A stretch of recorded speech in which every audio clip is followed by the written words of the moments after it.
Samsung just did it again. The Galaxy Z Trifold is real.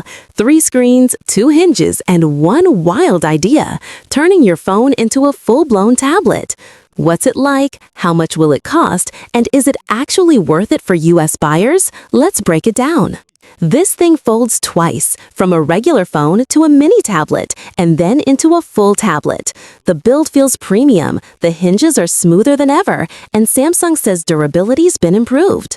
The triple AMOLED display looks gorgeous, bright, sharp, and seamless when opened.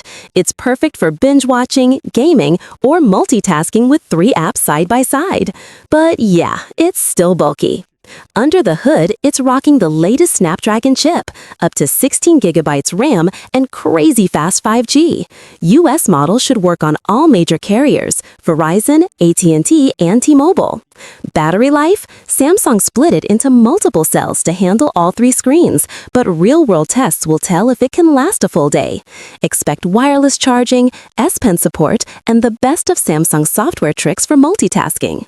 The camera setup? Around 200 MP main sensor with ultra-wide and zoom, flagship quality. It's built for creators, vloggers, and power users who live on their phones. But let's be honest, most people don't need a trifold.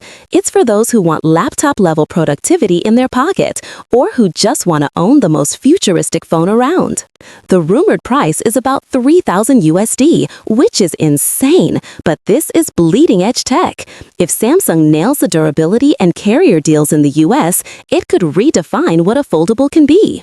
For everyday users, probably overkill. For tech lovers and early adopters, this might be your next obsession.